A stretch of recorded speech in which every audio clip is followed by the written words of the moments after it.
नमस्कार मित्रांनो, युवराज अकॅडमी 24 या आपल्या एज्युकेशनल यूट्यूब चॅनलवर मी तुम्हा सर्वांचं स्वागत करतो। तर मित्रांनो, आजच्या व्हिडिओमध्ये आपण महत्त्वाचे काही 40 तांत्रिक प्रश्न पाहणार आहोत। यामध्ये मित्रांनो, मी प्रश्न वाचल्याच्या नंतर 3 सेकंद थांबणार आहे, त्यावेळेस तुमचं उत्तर तुम्हाला म्हणजे स्वतःची एक टेस्ट म्हणून तुम्हाला या ठिकाणी याचं उत्तर द्यायचं आहे। तर मित्रांनो, तुम्हाला यामध्ये किती प्रश्न येतात, तुमचे प्रश्न बरोबर येतात याचं तुम्हाला कमेंट बॉक्समध्ये मला सांगायचं आहे। तर मित्रांनो, ही स्वतःला टेस्ट करण्याची टेस्ट असणार आहे, त्यामुळे तुमचा अभ्यास किती झाला यामध्ये तुम्हाला फायदा होईल। तर मित्रांनो, ज्यावेळेस आपण कुठलीही परीक्षेचा जास्तीत जास्त सराव करतो त्यावेळेस मित्रांनो आपल्याला जी काही आपली परीक्षा होते त्यामध्ये आपल्याला थोडंसं धाडस येऊन आपण त्या ठिकाणी काही सिलिंग मिस्टेकने आपले प्रश्न जातात, तर ते चुकण्यास म्हणजे ते काही प्रश्न जे आपले चुकतात ते प्रश्न आपण सराव केल्याच्या नंतर ते प्रश्न आपले चुकत नाही। त्यामुळे मित्रांनो यामध्ये तुम्हाला एक टेस्ट म्हणून या ठिकाणी तुम्हाला हे जे काही प्रश्न आहेत या ठिकाणी मी 3 सेकंद थांबेल, त्यावेळेस तुम्हाला त्याचा आन्सर तुम्हाला या ठिकाणी द्यायचा आहे। तर चला विद्यार्थी मित्रांनो, वेळ लावतो व्हिडिओची सुरुवात करूया। 62 नंबरचा प्रश्न आहे आणि ही मित्रांनो जिल्हा परिषद जळगाव या ठिकाणी विचारलेले प्रश्न आहेत। रक्त गोठण्यासाठी कोणत्या जीवनसत्वाचा उपयोग होतो? 4 ऑप्शन तुमच्या समोर आहे, योग्य ऑप्शन तुम्हाला निवडायचं आहे। तर ऑप्शन क्रमांक 1 के जीवनसत्वाचा उपयोग होतो। रक्त गोठण्यासाठी के जीवनसत्वाचा उपयोग होतो। पुढचा प्रश्न पहा, मानवाच्या प्रत्येक पायात असणाऱ्या हाडांची संख्या किती? 4 ऑप्शन तुमच्या समोर आहे, योग्य ऑप्शन तुम्हाला या ठिकाणी निवडायचं आहे। ऑप्शन क्रमांक 1 31 मानवी शरीरातील जे काही पाय आहेत यामध्ये हाडाची संख्या 31 आहे। पुढचा प्रश्न पहा, निद्रानाश हा रोग रिकाम जागा जीवनसत्वाच्या अधिक्यामुळे मनुष्यामध्ये आढळतो। 4 ऑप्शन आहेत, योग्य ऑप्शन निवडा। ड जीवनसत्वाच्या अधिक्यामुळे ऑप्शन क्रमांक 4 असणाऱ्या प्रश्नाचं उत्तर। तर ड जीवनसत्वाच्या अधिक्यामुळे मनुष्याला निद्रानाश हा रोग आढळतो। निद्रानाश म्हणजे काय? झोप न लागणे, म्हणजे झोपेमध्ये आपल्याला व्यत्यय येणे। पुढचा प्रश्न पहा, कर्करोगावर उपचार करताना कोणत्या धातूचा उपयोग करतात? महत्त्वाचा असलेला प्रश्न आहे, 3 सेकंदामध्ये याचं तुम्हाला उत्तर द्यायचं आहे। तर कोबाल्ट ऑप्शन क्रमांक 3 असणाऱ्या प्रश्नाचं उत्तर कोबाल्ट। कर्करोगाच्या उपचारासाठी कोबाल्ट 60 या धातूचा उपयोग केला जातो। कोबाल्ट 60 ऑप्शन क्रमांक सी असणार म्हणजे 3 असणाऱ्या प्रश्नाचं उत्तर। पुढचा प्रश्न पहा, मानवी शरीरात सर्वात मोठी ग्रंथी कोणती? फेरी आय असलेला प्रश्न खूप वेळेस परीक्षेला विचारला जातो। मित्रांनो, या कंडिशनमध्ये तुम्ही आता स्वतःला सावध करून या ठिकाणी अभ्यासाच्या मार्गाला लागा, कारण की पहा जे काय ग्रुप डीची परीक्षा रद्द होतील किंवा ग्रुप डीची परीक्षा परत होईल यावर मी आज 4 वाजता व्हिडिओ बनवेल। त्यामध्ये मी तुम्हाला त्यामध्ये काय कुठल्या प्रकारचं कंडिशन या ठिकाणी होऊ शकते याची माहिती मी तुम्हाला आज 4 वाजता देणार आहे। म्हणजे ग्रुप डीचे पेपर परत होतील का होणार नाहीत याची संपूर्ण माहिती मी तुम्हाला 4 वाजता जो काही व्हिडिओ बनेल त्या व्हिडिओमध्ये मी तुम्हाला देणार आहे। तर मानवी शरीरातील सर्वात मोठी ग्रंथी असणारी यकृत ऑप्शन क्रमांक 1 असणाऱ्या प्रश्नाचं उत्तर। पुढचा प्रश्न पहा, डोळ्यातील द्रवाचा दाब वाढल्यास कोणता आजार होतो? डोळ्यातील द्रवाचा दाब वाढल्यास कोणता आजार होतो? योग्य ऑप्शन निवडा। 4 पैकी 1 ऑप्शन योग्य असणारे यापैकी। तर काचबिंदू, डोळ्यातील द्रवाचा दाब वाढल्यामुळे काचबिंदू होतो। ऑप्शन क्रमांक 2 असणाऱ्या प्रश्नाचं उत्तर। हाडाचा फ्लोरोसिस आहारातील कोणत्या पदार्थाचे प्रमाण अधिक झाल्यामुळे होतो? 4 ऑप्शन तुमच्या समोर, योग्य ऑप्शन निवडा। खूप सोपा आणि महत्त्वाचा असलेला प्रश्न आहे। तर फ्लोरीन ऑप्शन क्रमांक 1 असणाऱ्या प्रश्नाचं उत्तर। ऑप्शन क्रमांक 1 फ्लोरीन। पेलाग्रा हा रोग कोणत्या जीवनसत्वाच्या अभावामुळे होतो? महत्त्वाचा असलेला प्रश्न आहे, खूप वेळेस विचारलेला प्रश्न आहे। पेलाग्रा हा रोग कोणत्या जीवनसत्वाच्या अभावामुळे होतो? B1 B2 B3 की B4? आता B4 तर हे जीवनसत्वच नाही, त्यामुळे या 3 पैकी 1 तुम्हाला निवडायचं आहे। तर ऑप्शन क्रमांक 3 असणाऱ्या प्रश्नाचं उत्तर। B3च्या अभावामुळे कुठला रोग होतो? तर पेलाग्रा हा आजार होतो। फक्त ब जीवनसत्वाच्या अभावामुळे बेरी हा रोग होतो आणि B3च्या अभावामुळे कुठला होतो? तर पेलाग्रा हा रोग होतो। पुढचा प्रश्न पहा, लोहित पेशी रिकाम जागामध्ये नाश पावतात। लोहित पेशी म्हणजे तांबड्या पेशी। तर तांबड्या पेशी ह्या प्लीहेमध्ये नाश पावतात। ऑप्शन क्रमांक सी असणाऱ्या प्रश्नाचं उत्तर। अस्थिमज्जेमध्ये निर्माण होतात आणि प्लीहेमध्ये काय नाश पावतात। तांबड्या पेशीचं आयुष्य विचारलं तर 120 दिवसाचं असतं। तांबड्या पेशी काय करतात? तर आपल्या शरीरामध्ये ऑक्सिजन पुरवण्याचं कार्य ह्या तांबड्या पेशी करतात। पुढचा प्रश्न पहा, चेतातंतूचे रिकाम जागा प्रकार पडतात। चेतातंतूचे किती प्रकार पडतात? तर ऑप्शन क्रमांक 1 असणाऱ्या प्रश्नाचं उत्तर। चेतातंतूचे एकूण 2 प्रकार पडतात। चेतातंतूचे एकूण किती? 2 प्रकार पडतात। पुढचा प्रश्न पहा, HIV विषाणू शरीराच्या कोणत्या पेशीवर हल्ला करतात? HIV म्हणजे एड्स। HIV विषाणू शरीरातील कुठल्या पेशीवर हल्ला करतात? तर ऑप्शन क्रमांक 1 पांढऱ्या पेशीवर हल्ला करतात. कुठल्या? पांढऱ्या पेशीवर म्हणजे श्वेत पेशीवर ते काय हल्ला करतात. आणि T4 आकाराच्या जे काही पेशी असतात त्यावर हे HIV विषाणू हल्ला करतात. आणि HIV जगातला पहिला रुग्ण अमेरिका देशामध्ये आढळलेला आहे. पुढचा प्रश्न पहा. आणि या पांढऱ्या पेशीला आपल्या शरीराचे सैनिक सुद्धा म्हणतात. रिकाम जागा ही ग्रंथी मानवी शरीराचे तापमान समतोल ठेवण्याचं कार्य करते. कुठली ग्रंथी आहे की मानवी शरीराचं तापमान समतोल ठेवण्याचं कार्य करते? 4 ऑप्शन तुमच्या समोर, योग्य ऑप्शन निवडा. आणि सर्वांनी आपला स्कोर किती येतो याचं उत्तर तुम्हाला कमेंट बॉक्समध्ये मला सांगायचं की तुमचा स्कोर किती आला. 40 पैकी तुमचा स्कोर किती येतो हे तुम्हाला कमेंट बॉक्समध्ये सांगायचं आहे. कारण की पहा, आरोग्य शोक पदासाठी 40 तांत्रिक प्रश्न विचारले जातात. तर हायपोथॅलमस ऑप्शन क्रमांक 4 असणाऱ्या प्रश्नाचं उत्तर, हायपोथॅलमस ही ग्रंथी मानवी शरीराचे तापमान समतोल ठेवण्याचं कार्य करते. हायपोथॅलमस ग्रंथी आणि ही आपल्या मेंदूमध्ये स्थित असलेली ग्रंथी आहे. पुढचा प्रश्न पहा. नियासिनच्या अभावी रिकाम जागा हा रोग होतो. आता नियासिन म्हणजे काय? B3. तर नियासिनच्या अभावामुळे पेलाग्रा हा रोग होतो. ऑप्शन क्रमांक 2 असणाऱ्या प्रश्नाचं उत्तर, नियासिनच्या अभावामुळे कुठला आजार होतो? तर नियासिनच्या अभावामुळे मित्रांनो आपल्याला पेलाग्रा हा रोग होतो. ऑप्शन क्रमांक बी असणाऱ्या प्रश्नाचं उत्तर, नियासिन म्हणजेच B3 हा मुद्दा लक्षात ठेवा. पुढचा प्रश्न पहा. खालीलपैकी कोणता रोग जीवाणूमुळे होत नाही? कुठला रोग आहे की जो जीवाणूमुळे होत नाही? 4 ऑप्शन तुमच्या समोर आहेत. आता एड्स तुम्हाला माहीत असेल, कॉलरा, ब्रुसेलोसिस आणि विषमज्वर यापैकी कुठला रोग आहे की जो जीवाणूमुळे होत नाही? जीवाणूमुळे होत नाही म्हणजे विषाणूमुळे होतो परंतु जीवाणूमुळे होत नाही, असा कुठला रोग आहे? तर यस ऑप्शन क्रमांक 2 असणाऱ्या प्रश्नाचं उत्तर. कारण की पहा, जीवाणूमुळे न होणारा आजार या ठिकाणी आपल्याला विचारला आहे. तर एड्स हा रोग आहे विषाणूमुळे होतो. कशामुळे होतो? विषाणूमुळे होत असतो. पुढचा प्रश्न पहा. बर्ड फ्लू हा रोग कोणापासून होतो? तर पहा, बर्ड फ्लू हा रोग कोणापासून होतो? जीवाणूपासून होतो, विषाणूपासून होतो, आदिजीवापासून होतो की बुरशीपासून होतो? बर्ड फ्लू हा पक्ष्यापासून होणारा आजार आहे. तर विषाणूपासून होणारा हा आजार आहे. ऑप्शन क्रमांक 2 असणाऱ्या प्रश्नाचं उत्तर. बर्ड फ्लू आजाराचं विषाणूचं नाव काय? H5N1. H5N1 हे बर्ड फ्लू या आजाराचे जे काही विषाणू आहे त्याचं नाव आहे. आणि स्वाईन फ्लू आजाराचे विषाणूचं नाव जर विचारलं तर H1 आणि N1. स्वाईन फ्लू H1N1 आणि बर्ड फ्लू H5N1 हा मुद्दा तुम्हाला लक्षात ठेवायचा. पुढचा प्रश्न पाहता. ब्ल्यू बेबी रिकाम जागाला म्हणतात. ब्ल्यू बेबी कशाला म्हणतात? किंवा ब्ल्यू बेबी म्हणजे काय? प्रश्न कसाही विचारला जाऊ शकतो. कन्सेप्ट महत्त्वाची आहे. जन्मताच हृदयात दोष असलेल्या मुलाला ब्ल्यू बेबी असे म्हणतात. म्हणजे ऑप्शन क्रमांक 3 असणार या प्रश्नाचं उत्तर. पुढचा प्रश्न पहा. रिकाम जागा हा अतितीव्र संसर्गजन्य रोग आहे. तर ऑप्शन क्रमांक 1 इन्फ्लुएन्झा हा अतितीव्र व संसर्गजन्य रोग आहे. तर इन्फ्लुएन्झाचा विषाणू काय याचं उत्तर तुम्हाला कमेंट बॉक्समध्ये सांगायचं आहे. वरतीच मी तुम्हाला सांगितलेलं आहे त्यामुळे याचं उत्तर तुम्हाला कमेंट बॉक्समध्ये मला सांगायचं आहे. इन्फ्लुएन्झा म्हणजे काय? Swine flu. डेंग्यू या आजाराचा प्रादुर्भाव रिकाम जागाने होतो. डेंग्यूचा प्रादुर्भाव कशाने होतो?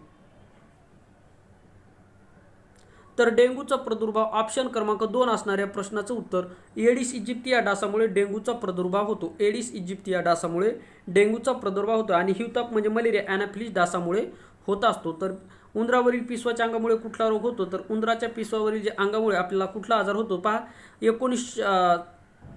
1898 मध्ये पुण्यामध्ये याची साथ पसरली होती, तो म्हणजे प्लेग. उंदराच्या अंगावरील पिसवामुळे प्लेग हा आजार होत असतो.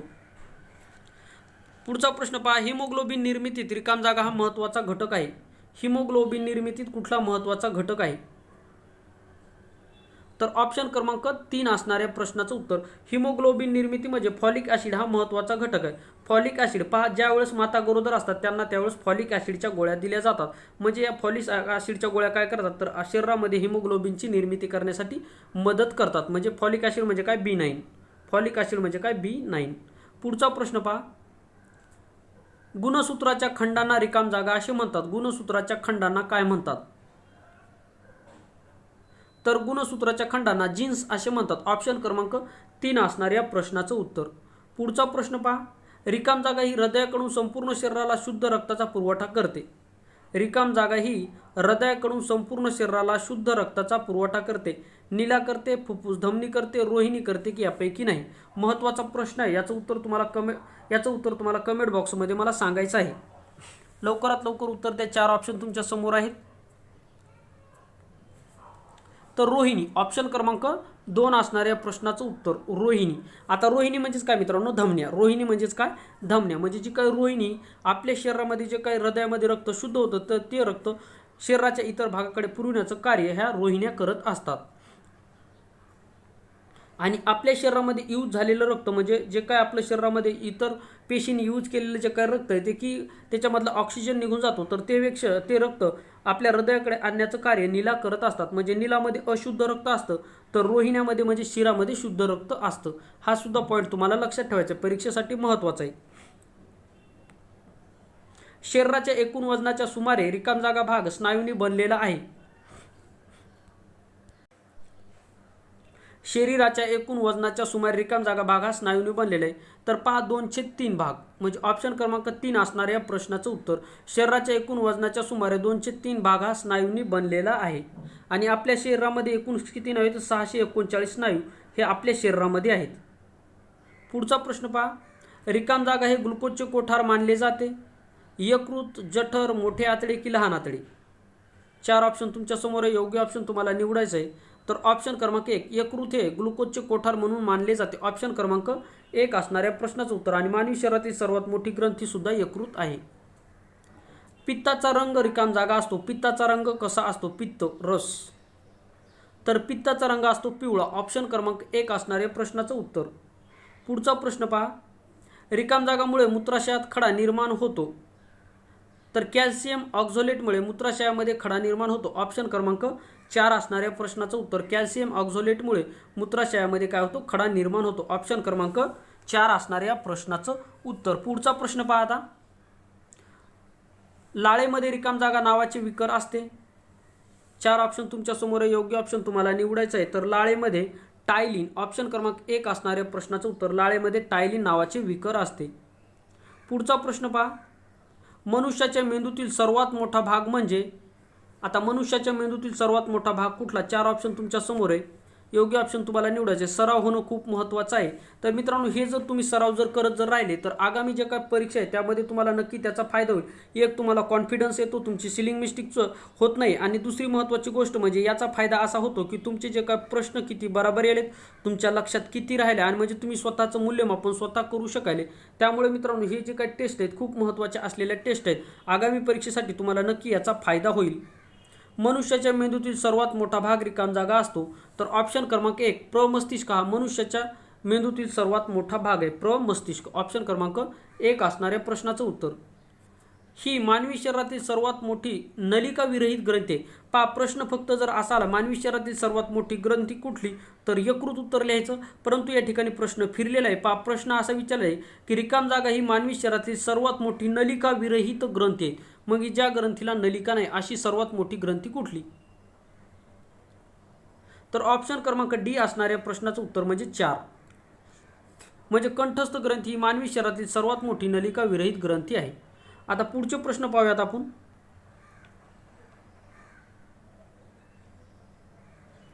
मानवी शरीरात रिकाम जागा मनके असतात. मानवी शरीरात रिकाम जागा मनके असतात म्हणजे आपल्या मानेमध्ये. सोपा प्रश्न आहे, खूप वेळेस विचारलेला प्रश्न आहे. तर ऑप्शन क्रमांक 4 असणाऱ्या प्रश्नाचं उत्तर. आपल्या मानेमध्ये म्हणजे मणक्यामध्ये एकूण 33 मणके असतात. किती?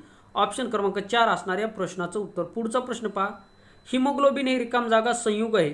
हिमोग्लोबिन रिकाम जागा संयुग आहे. 4 ऑप्शन तुमच्या समोर आहे. योग्य ऑप्शन तुम्हाला या ठिकाणी निवडायचं आहे. तर हिमोग्लोबिन हे लोहाचं संयुग आहे. लोह. हिमोग्लोबिनमध्ये काय असतं? लोह असतं. प्रश्न कधी असा विचारला जाईल की मानवी शरीरामध्ये जे काही रक्त आहे त्याचा लाल कलर कशामुळे असतो तर लोहामुळे. मानवी शरीराच्या रक्ताला जे काही रक्त आहे आपल्या शरीरामध्ये याचा लाल रंग कशामुळे होतो तर लोहामुळे लाल रंग येतो. पुढचा प्रश्न पहा. रक्तदाब मोजण्याचे साधन कोणते? खूप महत्त्वाचा प्रश्न आहे. रक्तदाब मोजण्याचे साधन कुठले? 4 ऑप्शन तुमच्या समोर आहे. योग्य ऑप्शन तुम्हाला या ठिकाणी निवडायचं आहे. तर स्पिग्नोमॅनोमीटर ऑप्शन क्रमांक 3 असणाऱ्या प्रश्नाचं उत्तर. रक्तदाब मोजण्याचे साधन स्पिग्नोमॅनोमीटर आहे. पुढचा प्रश्न पहा. वस्तू स्पष्ट दिसण्यासाठी वस्तूच्या डोळ्यापासूनचे लघुत्तम अंतर रिकाम जागा सेमी असावे लागते. फेर IMP असलेला प्रश्न आहे. तर ऑप्शन क्रमांक 1 25 सेंटीमीटर. ऑप्शन क्रमांक 1 25. म्हणजे पहा, आपल्या डोळ्यापासून एखादी वस्तू 25 सेंटीमीटर जर असेल तर तिचं जे काय दिसण्याचं जे काय आपली वस्तू स्पष्ट दिसण्यासाठी किती डोळ्यापासून अंतर किती 25 सेंटीमीटर लघुत्तम हे अंतर असलं पाहिजे. पुढचा प्रश्न पहा, मेंदू आणि मज्जारोजू यांच्यावर रिकाम जागा आवरणे असतात. मेंदू आणि मज्जारोजू यांच्यावर रिकाम जागा आवरणे असतात. आपला मेंदू हा कवटीमध्ये स्थित असतो तर त्याच्यावर एकूण किती आवरणे असतात त्याच्या सुरक्षेच्या दृष्टिकोनातून. तर ऑप्शन क्रमांक 1 असणाऱ्या प्रश्नाचं उत्तर 3 आवरणामध्ये आपला मेंदू हा बसलेला आहे. ऑप्शन क्रमांक 1 असणाऱ्या प्रश्नाचं उत्तर. पुढचा प्रश्न पहा, पाण्याची सर्वात जास्त घनता रिकाम जागा अंश डिग्री सेल्सिअसवर असते. तर पाण्याची सर्वात जास्त घनता किती डिग्री सेल्सिअसला महत्तम असते हे तुम्हाला या ठिकाणी सांगायचं आहे. 3 सेकंदाचा वेळ आहे, लवकरात लवकर उत्तर द्या.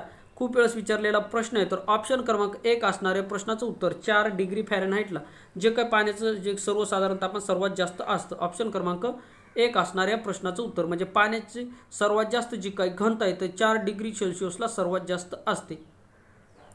टायफॉइडचा जीवाणू कोणत्या आकाराचा असतो? टायफॉइडचा जो काही टायफॉइड म्हणजे विषमज्वर. टायफॉइडचा जीवाणू कुठल्या आकाराचा असतो? आता निमोनियाचा जर पाहिला तर अंडाकृती असतो. तर टायफॉइडचा हा कुठला आकृती असतो? गोलाकार असतो, दंडाकृती असतो, स्वल्पविराम आकार असतो की यापैकी नाही? तर ऑप्शन क्रमांक 3 असणाऱ्या प्रश्नाचं उत्तर दंडाकृती असतो. टायफॉइडचा जो काही जीवाणू म्हणजे टायफॉइड हा आजार हा जीवाणूपासून होतो तर त्याचा जो काही जीवाणू कुठल्या आकाराचा असतो तर तो दंडाकृती आकाराचा असतो. पुढचा प्रश्न पहा, ज्या ठिकाणी चेतातंतू दृष्टिपटलामध्ये शिरते त्या भागास रिकाम जागा असे म्हणतात. ज्या ठिकाणी चेतातंतू दृष्टिपटलामध्ये शिरतो त्या भागास रिकाम जागा असे म्हणतात. महत्त्वाचा प्रश्न आहे. 3 सेकंदाचा वेळ आहे. तर त्याला काय म्हणतात तर मित्रांनो त्याला नेत्रश्लेष्म. ऑप्शन क्रमांक 2 असणाऱ्या प्रश्नाचं उत्तर नेत्रश्लेष्म असे म्हणतात. तर मित्रांनो या ठिकाणी कन्फ्यूज होय, त्यांनी याचं उत्तर हे दिलेलं आहे परंतु या ठिकाणी हे उत्तर मला योग्य वाटत नाही. जर तुम्हाला याचं उत्तर कोणाला कन्फर्म जर असेल तर मित्रांनो तुम्ही कमेंट बॉक्समध्ये मला नक्की सांगा. माझ्या हिशोबाने याचं उत्तर हे नेत्रश्लेष्म असलं पाहिजे परंतु ॲमिनो ॲसिड हे उत्तर दिलेलं आहे. कारण की प्रश्न वेगळा आहे. या ठिकाणी ॲमिनो ॲसिड हे तर येणार नाही परंतु त्यांनी दिलेले याचं उत्तर जर तुम्हाला जर माहीत असेल तर मित्रांनो कमेंट बॉक्समध्ये मला नक्की सांगा म्हणजे बाकीच्या सुद्धा विद्यार्थ्यांना त्याचा फायदा होईल. आणि तुम्हाला कन्फर्म जर माहीत असेल तरच कमेंट बॉक्समध्ये याचं उत्तर सांगा. पुढचा प्रश्न पहा, प्रथिनाच्या अपघटनाने रिकाम जागा मिळतात. प्रथिनाच्या अपघटनाने रिकाम जागा मिळतात. महत्त्वाचा प्रश्न आहे, प्रॅक्टिस करा. 3 सेकंदाचा वेळ या ठिकाणी संपलेला आहे. तर ऑप्शन क्रमांक 4 असणाऱ्या प्रश्नाचं उत्तर प्रथिनाच्या अपघटनाने ॲमिनो ॲसिड मिळतात. ऑप्शन क्रमांक 4 असणाऱ्या प्रश्नाचं उत्तर ॲमिनो ॲसिड मिळतात. पुढचा प्रश्न पहा, हृदय अंकुचित अवस्थेत असताना रक्तदाब रिकाम जागा असतो. ज्यावेळेस आपलं हृदय अंकुचित अवस्थेमध्ये असताना त्यावेळेस रक्तदाब कसा असतो? सर्वात जास्त असतो, सर्वात कमी असतो, मध्यम असतो की निश्चित सांगता येत नाही? महत्त्वाचा प्रश्न आहे. 3 सेकंदामध्ये याचं उत्तर तुम्हाला सांगायचं आहे. तर पहा, हृदय आपला अंकुचित अवस्थेत असताना रक्तदाब हा सर्वात जास्त असतो. ऑप्शन क्रमांक 1 असणाऱ्या प्रश्नाचं उत्तर आपलं हृदय अंकुचित अवस्थेमध्ये असताना आपला जो काही रक्तदाब आहे सर्वात जास्त असतो. महत्त्वाचा प्रश्न व्हेरी IMP असलेला प्रश्न आहे. लक्षात ठेवायचा. आगामी आरोग्य शोध जी काही डिसेंबरच्या एंडला मित्रांनो जी काही आरोग्य शोधची परीक्षा होणार आहे झेडपी आरोग्य शोध 2019 मध्ये भरलेल्या परीक्षेच्या ज्या फॉर्म जे आहेत त्याची परीक्षा डिसेंबरच्या एंडपर्यंत होणार आहे.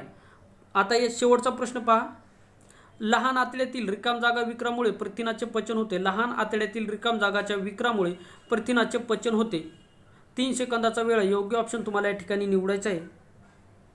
तर टेप्सिन. ऑप्शन क्रमांक 4 असणाऱ्या प्रश्नाचं उत्तर लहान आतड्यातील टेप्सिन या विकारामुळे प्रथिनाचे पचन होते. तर ऑप्शन क्रमांक 4 असणाऱ्या प्रश्नाचं उत्तर.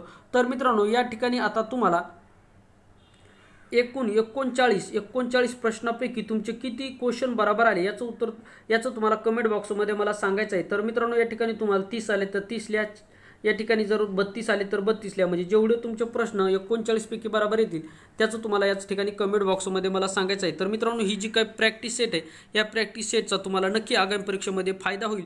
जर तुम्हाला पेपरमध्ये घाबरल्यासारखं वाटत असेल किंवा पेपरमध्ये तुम्हाला जर चळकाप जर होत असेल तर मित्रांनो, हे सराव करणं हे खूप महत्त्वाचं आहे. त्यामुळे मित्रांनो, तुम्ही स्वतः कॉन्फिडन्स येऊन तुम्ही त्या ठिकाणी व्यवस्थितरित्या पेपर देऊ शकाल. त्यामुळे आपण या ठिकाणी प्रत्येक प्रश्नासाठी 3 सेकंदाचा वेळ या ठिकाणी तुम्हाला दिलेला आहे. त्यामुळे मित्रांनो, आगामी परीक्षेमध्ये नक्की तुम्हाला याचा फायदा होईल.